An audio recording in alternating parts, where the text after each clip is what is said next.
اعوذ باللہ من الشیطان الرجیم بسم اللہ الرحمن الرحیم واتخذ قوم موسیٰ من بعدہ من حلیہم عجلا جسدا لہ خوار، اور بنا لیا موسیٰ کی قوم نے ان کے بعد، حضرت موسیٰ علیہ السلام جب چلے گئے کوہ طور پر تو پیچھے یہ ایک فتنہ اٹھا ہے سامری،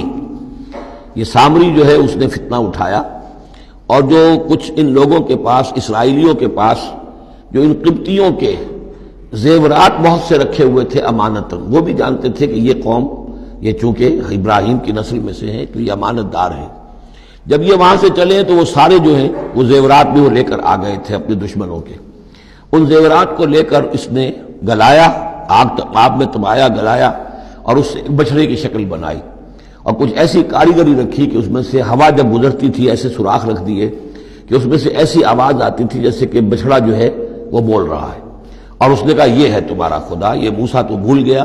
موسیٰ کو مغالطہ ہو گیا، وہ کہاں گیا ہے، کس خدا سے ملنے گیا، خدا تو یہ ہے۔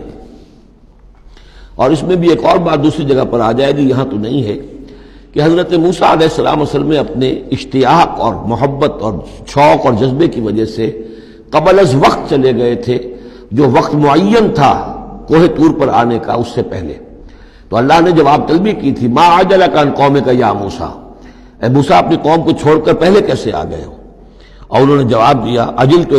الیک رب لترضیٰ، پروردگار میں جلدی آیا تاکہ تو راضی ہو جائے، تو میرا شوق دیکھ، میرا اشتیاق دیکھ، تیری محبت، تجھ سے گفتگو اور کلام کی جو میرے اندر شوق ہے اس کی وجہ سے آیا ہوں۔ تو گویا کہ وہ تو شاباش کی توقع رکھتے تھے، یہاں ڈانٹ پڑ گئی، ما عجلک عن قومک یا موسیٰ قال عجلت الیک رب لترضیٰ، لیکن اللہ نے فرمایا فإنا فتنا قومک من بعدک، تمہاری اس عجلت کی وجہ سے ہم تمہاری قوم کو تمہارے بعد فتنے میں ڈال چکے ہیں۔ تو جلدی خیر کے لیے بھی نہیں کرنی چاہیے، خیر کے کام کو بھی عین وقت پر سہج پکے سو میٹھا ہو۔ تو عجل لہم السامری نے انہیں گمراہ کر دیا ہے، وہ تذکرہ ہو رہا ہے۔ من حلیہم، زیوروں سے، عجلاً جسداً، ایک بدن سا بنایا بچھڑے کا سا، لہو خوار، جس میں گائے کی سی آواز آتی تھی۔ الم یروا انہ لا یکلمہم، کیا انہوں نے یہ نہیں غور کیا کہ وہ نہ ان سے بات کر سکتا ہے، وہ گدھے کی سی یا گھوڑے کی سی یا بچھڑے کی سی آواز سے تو کوئی بات نہیں بنتی، ولا یہدیہم سبیلا، نہ انہیں وہ کوئی راستہ بتا سکتا ہے، اتخذوہ وکانوا ظالمین، انہوں نے اسی کی عبادت شروع کر دی، اسے معبود بنا لیا، اور وہ تھے بہت ظالم۔ ولما سقط فی ایدیہم ورأوا انہم قد ضلوا، اور جب ان کے ہاتھوں کے طوطے اڑ گئے، پچھتاوا ہوا، یعنی ان میں سے بھی گویا کہ 3 حصوں میں قوم تقسیم ہو گئی۔ ایک قوم، بڑا حصہ قوم کا وہ رہا جو اس گناہ میں شریک نہیں ہوا، ایک حصہ وہ تھا کہ جو کچھ دیر کے لیے شریک رہا لیکن فوراً ہوش میں آ گیا بعد میں، تیسرا حصہ وہ تھا جو حضرت موسیٰ علیہ السلام کی واپسی تک اس پر اڑا رہا، جازم رہا۔ تو یہاں اس درمیانی طبقے کا ذکر ہو رہا ہے، وَلَمَّا سُقِطَ فِي أَيْدِيهِمْ وَرَأَوْا أَنَّهُمْ ضَلُّوا، جب ان کے ہاتھوں کے طوطے اڑ گئے، ان کے پچھتاوا طاری ہوا، اور انہوں نے سوچا ہم تو گمراہ ہو گئے، یہ ہم کیا کر بیٹھے۔ قالوا لئن لم يرحمنا ربنا، انہوں نے کہا کہ اگر ہمارے رب نے ہم پر رحم نہ فرمایا، ویغفر لنا، اور اگر ہمیں بخش نہ دیا، لنکونن من الخاسرین، تو ہم تو ہو جائیں گے بہت خسارے والوں میں سے۔ ولما رجع موسیٰ الی قومہ غضبان اسفا، تو جب موسیٰ لوٹے اپنی قوم کے پاس، غضبان اسفا، غضبان یہ فعلان کے وزن پر، رحمان کے وزن پر، نہایت غضبناک۔ حضرت موسیٰ علیہ السلام کا مزاج بھی جلالی تھا، پھر یہ کہ اتنی بڑی گمراہی، اور یہ اللہ تعالیٰ نے کوہ طور ہی پر بتا دیا تھا کہ تمہاری قوم پیچھے فتنے میں پڑ چکی ہے اور وہ گمراہ ہو چکی ہے۔ فَإِنَّا فَتَنَّا قَوْمَكَ مِن بَعْدِكَ وَأَضَلَّهُ السَّامِرِي، تو وہاں سے آئے ہی ہیں تو غضبناک تھے، غضبان آصفا، نہایت افسوس میں بھی اور سخت غضبناک۔ قَالَ بِئْسَ مَا خَلَفْتُمُونِي مِن بَعْدِي، یہ خطاب حضرت ہارون سے بھی ہو سکتا ہے اور اپنی پوری قوم سے بھی ہو سکتا ہے۔ بری ہے میری نیابت جو تم نے کی ہے میرے بعد، عاجلتم امر ربکم، تم نے اپنے رب کے معاملے کے اندر جلدی کی، میرا انتظار کرتے، اگر اس نے کچھ بنا ہی دیا تھا، کوئی شوبدہ دکھایا تھا، میرے آنے تک انتظار کر لیتے، میں تمہیں بتاتا اس کی حقیقت کیا ہے۔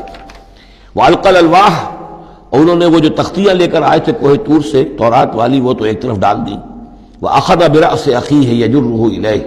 اور غضبناک ہو کر اپنے بھائی حضرت ہارون علیہ السلام کے سر کے بال پکڑ لیے اور اپنی طرف کھینچا غصے میں، یہ تم نے کیا کیا، میرے پیچھے یہ میں تمہیں خلیفہ بنا کر گیا تھا۔ قال ابن امہ، انہوں نے کہا اے میرے ماں جائے، اے میرے ماں کے بیٹے،